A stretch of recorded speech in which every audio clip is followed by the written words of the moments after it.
Hi hello നമസ്കാരം. അപ്പോൾ എല്ലാവർക്കും നമ്മുടെ പുതിയൊരു വീഡിയോയിലേക്ക് സ്വാഗതം. എൻ്റെ പേര് അഞ്ജലി. അപ്പോൾ ഇന്നത്തെ നമ്മുടെ വീഡിയോ എൻ്റെ രാവിലത്തെ കുറച്ച് വിശേഷങ്ങളാണ് കേട്ടോ. ഇന്ന് കുറച്ച് തിരക്ക് പിടിച്ചുള്ള ഒരു ദിവസമാണ്. അതുപോലെ ഞാൻ ഉറക്കത്തിൽ നിന്ന് ഉറക്കം മാറാതെ വന്ന് നിന്നിട്ട് ചെയ്യുക കേട്ടോ. ഇതിപ്പോൾ ഞാൻ താഴെ വീഴും എന്നൊരവസ്ഥയിലാണ് കേട്ടോ നിൽക്കുന്നത്. ഇന്നലെ ഒരുപാട് ലേറ്റായിട്ടാണ് കേട്ടോ കിടന്നത്. ഒരുപാടെന്ന് പറഞ്ഞാൽ ഒരുപാട് ലേറ്റായിട്ടാണ് കിടന്നത്. അപ്പോൾ അതുകൊണ്ടുള്ള ഒരു ഉറക്കത്തിൻ്റെ ഒരു ചടവാണ് കേട്ടോ ഇത്. അവിടെയും തട്ടി ഇവിടെയും തട്ടിയൊക്കെയാണ് ഞാൻ നടക്കുന്നത് കേട്ടോ. അങ്ങനെ തേണ്ട ഞാൻ നേരെ അരിയൊക്കെ എടുത്ത് കുക്കറിനകത്തോട്ട് ഞാൻ കഴുകിയൊക്കെ ഇട്ടിട്ടുണ്ട് കേട്ടോ ചോറിനായിട്ട്. പിന്നെ നമുക്കിന്ന് ചപ്പാത്തിയും ഗ്രീൻ പീസ് കറിയാണ്. അങ്ങനെ ഗ്രീൻ ബീൻസൊക്കെ ഞാൻ ഇന്നലെ ഒന്ന് കഴുകി ഇട്ടതാട്ടോ. വീണ്ടും ഒന്നും കൂടെ എല്ലാം നല്ലതായിട്ടൊന്ന് കഴുകിയിട്ട് നമ്മൾ കുക്കറിനകത്തോട്ട് വേവിച്ചെടുക്കുക കേട്ടോ ചെയ്യുന്നത്. അപ്പോൾ ഇതിനകത്തോട്ട് ഞാൻ പിന്നെ സവോള ഫ്രിഡ്ജിനകത്ത് വെക്കാനായിട്ട് അങ്ങനെ വെക്കാറില്ല കേട്ടോ. അപ്പോൾ ഇന്നലെ ഞാൻ എടുത്തപ്പോൾ സവോള കൂടുതലായിരുന്നു. വൈകിട്ടായപ്പോഴത്തേക്കിന് അതെല്ലാം എടുത്ത് ഞാൻ ഫ്രിഡ്ജിനകത്തും കയറ്റി വെച്ചു കേട്ടോ, ഓർക്കാതെ തന്നെ. അങ്ങനെ ഒരു സവോളയുടെ പകുതി നമ്മൾ അതിലേക്കൊന്ന് അരിഞ്ഞു കൊടുക്കുക. പിന്നെ ഞാൻ ഇതിൽ കിഴങ്ങൊന്നും ഇടത്തില്ല കേട്ടോ. ക്യാരറ്റ് ഉണ്ട്, ക്യാരറ്റ് ഇട്ട് കൊടുക്കും. അപ്പോൾ ക്യാരറ്റും ഇല്ലായിരുന്നു കേട്ടോ. അങ്ങനെ പിന്നെ അതിലേക്ക് എരിവിനുള്ള പച്ചമുളകും മഞ്ഞൾപ്പൊടിയും ഉപ്പും പിന്നെ ആവശ്യത്തിനുള്ള വെള്ളവും കൂടെ ഇട്ടിട്ട് നമ്മൾ കുക്കറിനകത്ത് നന്നായിട്ട് വേവിച്ചെടുക്കണം കേട്ടോ. പിന്നെ കുക്കർ വെക്കുന്നതിന് മുമ്പ് എനിക്കൊരു ഊതലും ചീറ്റലും ഒക്കെ ഉള്ളതാണല്ലോ. അത് പതിവ് പോലെയുള്ള പരിപാടികളാണ്. അതെല്ലാം ഞാൻ ചെയ്തിട്ട് ഞാൻ ലേശം കാപ്പിക്കുള്ള വെള്ളം ഇടുക കേട്ടോ. പിന്നെ നമ്മൾ ഇന്നലെ അരിഞ്ഞു വെച്ചിട്ടുണ്ടായിരുന്നു കേട്ടോ അവിയലിനുള്ളതെല്ലാം. അങ്ങനെ അവിയലിനുള്ളതെല്ലാം ഫ്രിഡ്ജിൽ നിന്ന് എടുത്ത് ഞാൻ ഒന്ന് കഴുകി എല്ലാം ഒന്ന് ചീനച്ചട്ടിയിലോട്ടിട്ട് ഒന്ന് കഴുകി എടുക്കുക കേട്ടോ. അപ്പോൾ ഇത് നമ്മൾ കുക്കറിനകത്ത് തന്നെ കേട്ടോ വെക്കണത്. എളുപ്പത്തിന് കുക്കറിനകത്തോട്ട് വെക്കുന്നതാണ് എളുപ്പം. അല്ലാതെ വേവിക്കാൻ നിന്നാൽ എനിക്കും മക്കൾക്ക് ഇന്ന് കൊടുത്തു വിടാനായിട്ടൊന്നും പറ്റില്ല കേട്ടോ. ഞാനിന്ന് കുറച്ച് താമസിച്ചതും കൂടെ കേട്ടോ എണീറ്റത്. അങ്ങനെ ഞാൻ അരിഞ്ഞു വെച്ച പച്ചക്കറിയെല്ലാം കുക്കറിലോട്ട് ഞാൻ ആക്കണുണ്ട് കേട്ടോ. എങ്ങനെ ഞാൻ അരിഞ്ഞാലും സാമ്പാറിനായാലും അവിയലിനായാലും അരിഞ്ഞാലും എനിക്കിതുപോലെ കൂടുതലായിരിക്കും കേട്ടോ. പക്ഷേ സാമ്പാറൊക്കെ പെട്ടെന്ന് അവിടെ ഓടിപ്പോക്കോളും കേട്ടോ. അവിയൽ അത്രയ്ക്ക് അങ്ങോട്ട് ഓടിപ്പോകത്തില്ല. എന്നിട്ട് അതിലേക്ക് ഞാൻ ഒരു സവോളയും കൂടെ അങ്ങോട്ടൊന്ന് കഷ്ണങ്ങളാക്കി ഒന്ന് ചെറുതായിട്ട് സ്ലൈസായിട്ട് അരിഞ്ഞ് കൊടുക്കുന്നുണ്ട് കേട്ടോ. പിന്നെ നമ്മൾ ഇതിനകത്തോട്ട് എരിവിനുള്ള പച്ചമുളകും എല്ലാം ചേർത്തിട്ടുണ്ട് കേട്ടോ. ചിലവർ അരപ്പിനകത്ത് ചേർക്കും, ഞാൻ പക്ഷേ ഇതിനകത്ത് ചേർത്തിട്ടുണ്ട്. പിന്നെ അതിലേക്ക് മഞ്ഞൾപ്പൊടി ഇട്ട് കൊടുത്തു, ലേശം മുളക് പൊടി ഇട്ട് കൊടുത്തു, പിന്നെ ഉപ്പും കൂടെ ചേർത്ത് കൊടുക്കണം കേട്ടോ. പിന്നെ നമ്മളിതിനകത്ത് ഒരുപാട് വെള്ളമൊന്നും ചേർക്കത്തില്ല കേട്ടോ. ലേശം വെള്ളമേ ചേർക്കത്തുള്ളൂ, ഒന്ന് നനയാൻ വേണ്ടിയുള്ള വെള്ളം കൂടെ ചേർക്കത്തുള്ളൂ.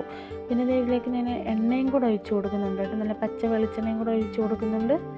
എന്നിട്ട് നമ്മൾ കൈ കൊണ്ട് നന്നായിട്ടൊന്ന് ഇളക്കണം.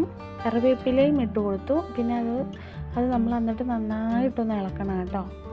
കൈ കൊണ്ട് ഇളക്കുന്നതായിരിക്കും കേട്ടോ ഏറ്റവും നല്ലത്, സ്പൂണും കൊണ്ട് ഇളക്കുന്നതിനെക്കാട്ടിലും. അങ്ങനെ ഞാൻ കൈ കൊണ്ട് നല്ലതായിട്ടൊന്ന് ഇളക്കി എല്ലാം കൂടെ തിരുമ്മി ഒന്ന് യോജിപ്പിച്ച് അങ്ങോട്ട് എടുക്കുന്നുണ്ട് കേട്ടോ. പിന്നെ അതിലേക്ക് ലേശം വെള്ളവും കൂടെ ചേർത്ത് കൊടുക്കുന്നുണ്ട്. ചെറുതായിട്ടുള്ള വെള്ളമേ ചേർത്ത് കൊടുക്കുന്നുള്ളൂ കേട്ടോ, ഒരുപാടൊന്നും ചേർത്ത് കൊടുക്കണ്ട. അതേ കുക്കറിനകത്ത് വെച്ചിട്ടുണ്ട്. അങ്ങനെ അതും ഗ്രീൻ പീസും അവിയലിനുള്ളതൊക്കെ അവിടെ ഇരുന്ന് ആക്കുമ്പോൾ ഞാൻ ഇന്നലെ ചപ്പാത്തിക്കുള്ള മാവെല്ലാം നന്നായിട്ട് കുഴച്ച് വെച്ചിട്ടുണ്ടായിരുന്നു കേട്ടോ. ഫ്രിഡ്ജിലൊന്നും വെച്ചില്ല കേട്ടോ, അല്ലാതെ തന്നെ അടച്ച് വെക്കുമായിരുന്നു. അത് നല്ല സോഫ്റ്റ് ആയിട്ടുണ്ട് കേട്ടോ. എന്നിട്ട് ബോൾ ആക്കുവാണ്. പിന്നെ നമ്മൾ അതിലേക്ക് അതായത് പരത്താൻ വേണ്ടിയുള്ള ഒരു പൊടി ഉണ്ടല്ലോ, അതും കൂടെ ഞാൻ അതിലേക്ക് ഇട്ട് കൊടുത്തു കേട്ടോ. അപ്പോൾ ഞാൻ ഈ ഒരു വോയിസ് ഓവർ കൊടുക്കുമ്പോൾ ഭയങ്കര സൗണ്ടാണ് കേട്ടോ. അപ്പോൾ ഇതിലേക്കൂടെ നമുക്ക് വണ്ടികളൊക്കെ പോകുന്നതിൻ്റെ ഒരു സൗണ്ടാണത്. അങ്ങനെ നമ്മൾ ചപ്പാത്തികളെല്ലാം അങ്ങോട്ടും ഇങ്ങോട്ടും ഇട്ട് പരത്തിക്കൊണ്ടിരിക്കുകയാണ്. അപ്പോൾ അതിൻ്റെ ചപ്പാത്തിയുടെ ഇത് പോയി കേട്ടോ, അതിൻ്റെ കാലൊക്കെ പോയി. അപ്പം ഞാൻ പിന്നെ അവിടെ നന്നായിട്ട് തുടച്ചിട്ട് അവിടെ ഇട്ടിട്ടാണ് കേട്ടോ ഇപ്പം ചപ്പാത്തി പരത്തുന്നത്. അങ്ങനെ നോക്കുമ്പോൾ തേങ്ങ അങ്ങ് തീർന്നു കേട്ടോ. അങ്ങനെ തേങ്ങയൊക്കെ പൊട്ടിച്ച് ആ വെള്ളം കുടിച്ച് നോക്കിയപ്പോൾ വായി വെച്ച് കുടിക്കാൻ കൊള്ളാത്ത വെള്ളമായിരുന്നു കേട്ടോ അത്. അങ്ങനെ പിന്നെ തേങ്ങ നമ്മൾ തിരുമുന്ന ഒരു കാര്യം എനിക്ക് ഭയങ്കര മടിയാണ് കേട്ടോ. എന്നാലും നമുക്ക് രാവിലെ എണീറ്റ് ഇല്ലെങ്കിൽ തിരുമ്മിയല്ലേ പറ്റത്തുള്ളൂ. അങ്ങനെ തേങ്ങയൊക്കെ തിരുമ്മി ആ ചിരവയൊക്കെ ഒന്ന് കഴുകി എടുത്ത് വെക്കും കേട്ടോ. ചിരവ കഴുകി വെച്ചില്ലെങ്കിൽ അതിൽ വന്നിട്ട് ആ ഒരു തേങ്ങയുടെ മതിരിപ്പിൽ വന്നിട്ട് പാറ്റായോ പല്ലിയോ ഒക്കെ കയറി ഇതാകും കേട്ടോ. അങ്ങനെ അവിടെ എല്ലാം ഒന്ന് തുടച്ചു, നല്ലതായിട്ട് വെള്ളമൊക്കെ ഒഴിച്ചിട്ട് നമ്മൾ ചപ്പാത്തി പരത്തി ആ ഒരു ഭാഗം ഉണ്ടല്ലോ അതെല്ലാം ഒന്ന് നന്നായിട്ടൊന്ന് തുടച്ചു കേട്ടോ. പിന്നെ നമ്മൾ അരപ്പിനായിട്ട് എല്ലാം എടുക്കും കേട്ടോ. ഗ്രീൻ പീസിനുള്ള അരപ്പും തയ്യാറാക്കണം, അതുപോലെ തന്നെ നമ്മുടെ അവിയലിനുള്ളതും തയ്യാറാക്കണം കേട്ടോ. അങ്ങനെ രണ്ടിനുമുള്ളതെല്ലാം അരയ്ക്കാൻ വേണ്ടി എല്ലാം മിക്സിയുടെ ജാറിലോട്ട് ആക്കിയിട്ടുണ്ട്. ഗ്രീൻ പീസ് ഉള്ളത് നല്ലതായിട്ട് അരയണമല്ലോ, അപ്പോൾ ആദ്യം അതൊന്ന് അരയ്ക്കാമെന്ന് വിചാരിച്ചു. ആദ്യം തന്നെ ഞാൻ രാവിലെ എണീക്കുമ്പോൾ കാപ്പിക്കുള്ളതാക്കും കേട്ടോ. കാപ്പിക്കുള്ളതാക്കിയാലല്ലേ ഉള്ളൂ മക്കൾക്ക് കുളിച്ചിട്ടൊക്കെ വന്നു കഴിഞ്ഞാൽ പെട്ടെന്ന് കഴിക്കാൻ പറ്റത്തുള്ളൂ. അങ്ങനെ ദേ നമ്മൾ ഗ്രീൻ ബീൻസൊക്കെ ഒരു ചീനച്ചട്ടിയിലോട്ട് മാറ്റിയിട്ടുണ്ട് കേട്ടോ. അങ്ങനെ അത് അരപ്പും കാര്യങ്ങളും ഒക്കെ ഒഴിച്ചപ്പോഴത്തേക്കിന് ദേണ്ടേ കറണ്ട് അങ്ങ് പോയി കേട്ടോ. ഇവിടെ ഇപ്പോൾ പതിവാണ് രാവിലെ ഒരു കറണ്ട് പോക്കൊക്കെ. പിന്നെ ഞാൻ ജനലിൻ്റെ കർട്ടനൊക്കെ ഒന്ന് പൊക്കി വെച്ച് കേട്ടോ. അങ്ങനെ ഗ്രീൻ ബീൻസ് കറിയൊക്കെ റെഡി ആയിട്ടുണ്ട് കേട്ടോ. അങ്ങനെ അടുത്തത് അവിയൽ വെക്കാൻ പോകാം കേട്ടോ. കറണ്ട് ഇപ്പോൾ വരും എന്ന് പറഞ്ഞിട്ട് എങ്ങും കറണ്ട് വരുന്നില്ല. അങ്ങനെ ദേണ്ട നമ്മൾ വേവിച്ച് വെച്ച പച്ചക്കറിയിലോട്ട് നമ്മൾ ദേണ്ട അവിയലിനുള്ള അരപ്പും അതിലേക്ക് ചേർത്ത് കൊടുത്തിട്ടുണ്ട്. ലേശം കറിവേപ്പിലയും കൂടെ ഇട്ട് കൊടുത്തിട്ടൊന്ന് മൂടി വെച്ച് നന്നായിട്ടൊന്ന് ആ അരപ്പ് വേകുന്നിടം വരെ ഒന്ന് ആവി കൊള്ളിക്കണം കേട്ടോ. എന്നിട്ട് ഇതേ തുറന്ന് ഇനി നന്നായിട്ടൊന്ന് ഇളക്കണം കേട്ടോ. എല്ലാം കൂടെ മിക്സ് ആകുന്ന പോലെ ഇളക്കണം. പിന്നെ കഷ്ണം ഇങ്ങനെയൊക്കെ ഇട്ട് നമ്മൾ വല്ലാതെ ഇട്ടെടുക്കുമ്പോൾ കഷ്ണങ്ങളൊക്കെ ഉടഞ്ഞു പോകും കേട്ടോ. കഷ്ണങ്ങൾ ഉടഞ്ഞു പോകണ്ടാത്തവർക്ക് ഇതുപോലെ ഇട്ട് ഇളക്കണ്ട കേട്ടോ. എനിക്ക് കഷ്ണങ്ങളൊന്നും ഉടഞ്ഞു പോയാൽ വലിയ പ്രശ്നമില്ലാത്തതുകൊണ്ട് ഞാൻ ഇട്ടങ്ങ് ഇളക്കി മറിച്ച് കേട്ടോ. പിന്നെ ലേശം പുളിക്ക് ആവശ്യത്തിന് തൈരും കൂടെ ഒഴിച്ച് കൊടുത്തിട്ടുണ്ട്. എന്നിട്ടും ഇട്ട് നന്നായിട്ട് ഇളക്കി കേട്ടോ. എനിക്കിങ്ങനെ ഒരു പരുവത്തിൽ എടുക്കുന്ന കേട്ടോ ഇഷ്ടവും. അങ്ങനത്തെ നമ്മുടെ അവിയൽ ഏകദേശമൊക്കെ റെഡി ആയിട്ടുണ്ട്. പിന്നെ പച്ച വെളിച്ചെണ്ണയും കൂടെ ഒഴിച്ച് കഴിഞ്ഞാൽ അവിയലിൻ്റെ പരിപാടികൾ പൂർത്തിയായി കേട്ടോ.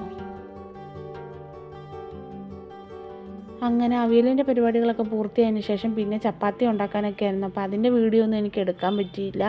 അങ്ങനെ മക്കൾ രണ്ടുപേരും സ്കൂളിൽ പോയി. അപ്പോൾ ഏട്ടന് ഡ്യൂട്ടിക്ക് പോകണം. അപ്പോൾ കാർത്തിയുടെ സ്കൂളിൽ നിന്ന് പേരൻസ് മീറ്റിംഗ് ആണ് കേട്ടോ. അപ്പോൾ ഏട്ടൻ്റെ ഒപ്പം ഞാനും കൂടെ പോയി. ഏട്ടൻ എന്നെ അവിടെ ആക്കിയിട്ട് ഏട്ടനും പോകും കേട്ടോ. തിരിച്ചപ്പോൾ ഞാൻ ഓട്ടോയ്ക്ക് വല്ലതും വരേണ്ടി വരും.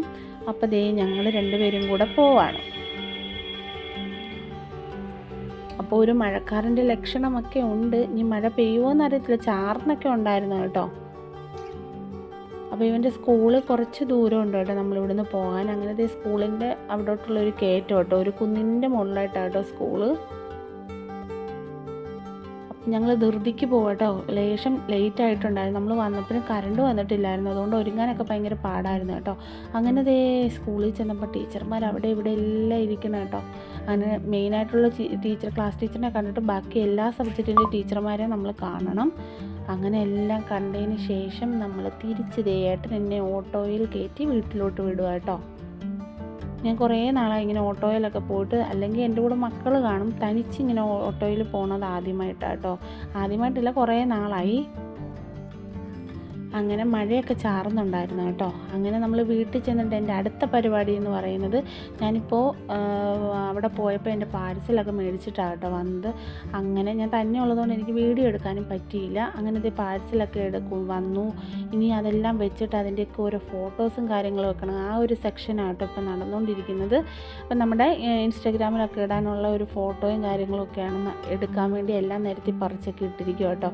ഇനി എല്ലാം ഇരുന്നിട്ട് അടുക്കി പെറുക്കി അതാത് പെട്ടിയിലാക്കി വെക്കണം കേട്ടോ.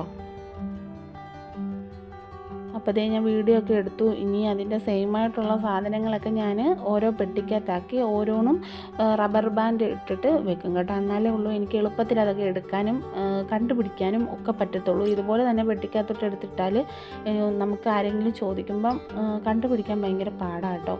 അപ്പോൾ നിങ്ങൾക്ക് ആർക്കെങ്കിലും എന്തെങ്കിലും ആവശ്യമുണ്ടെങ്കിൽ ഞാൻ ഇൻസ്റ്റാഗ്രാമിലൊക്കെ ഫോട്ടോസും കാര്യങ്ങളും വീഡിയോയും ഒക്കെ ഇടുന്നുണ്ട്. അതുപോലെ തന്നെ യൂട്യൂബിൽ നമ്മൾ ഇടുന്നൊക്കെ ഉണ്ട്. നിങ്ങൾക്ക് വേണമെങ്കിൽ ഞാൻ അതിൽ സ്ക്രീനിൽ നമ്പരും ഒക്കെ കൊടുത്തിട്ടുണ്ട് കേട്ടോ. നമുക്ക് മെസ്സേജ് അയച്ചാൽ മതി. അങ്ങനെ ഞാനിരുന്ന് ഓരോന്നും അടുക്കി എല്ലാം ആക്കി. അപ്പോൾ ഇന്നത്തേക്കുള്ള ഇൻസ്റ്റാഗ്രാമിലൊക്കെ ഇടാനുള്ള വീഡിയോയും കാര്യങ്ങളൊക്കെ എടുക്കാൻ കിടക്കും കേട്ടോ. അപ്പോൾ അതിൻ്റെ വീഡിയോ ഒന്നും നമുക്ക് എടുക്കാൻ പറ്റത്തില്ല. ആകെ ഈ ഒരു ഫോണേ ഉള്ളതുകൊണ്ട്.